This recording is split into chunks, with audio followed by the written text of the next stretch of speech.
Right. So apparently, the only argument for my cousin Randy lying about me having the property, the only argument you guys were able to come up with was more lies.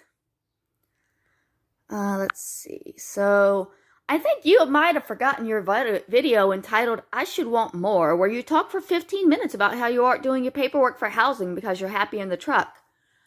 I think you forgot that I already had the Section 8 voucher before I moved into the truck.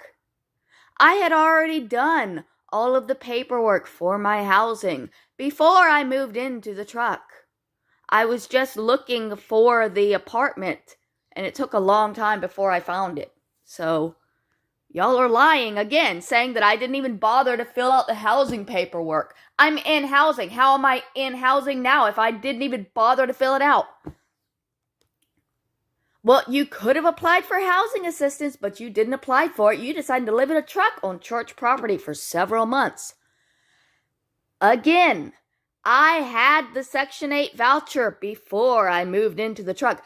I applied for the Section 8 voucher a full year before I moved in the truck. You don't receive a Section 8 voucher the minute you apply for it. I had to be in the system for an entire year before I qualified for that Section 8 voucher. An entire year. Fucking bitches.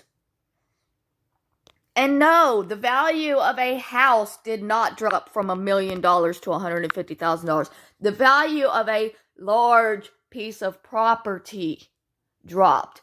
When the trailer was there, at one point, it was appraised at $1 million. My grandmother got very upset with that, and she asked for it to be reappraised because that raised her taxes so high. And before she passed away, she had it appraised down to like $600,000 or something like that. But there was no trailer there by that time, and by the time she had passed, nobody had lived on the property for a decade. Nobody had been like mowing the lawn. There's no land, there's no property there. People had come and stripped the copper wires from the poles and shit. The dock fell through.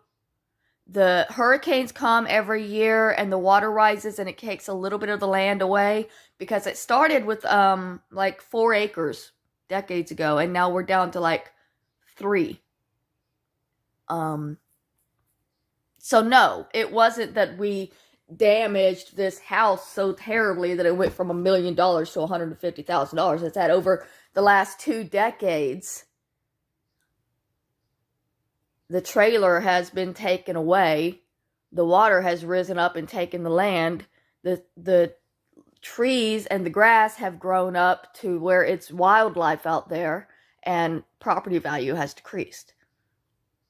But I still could have gotten a large chunk of money from that had my family allowed me to have what they all knew my grandmother wanted me to have.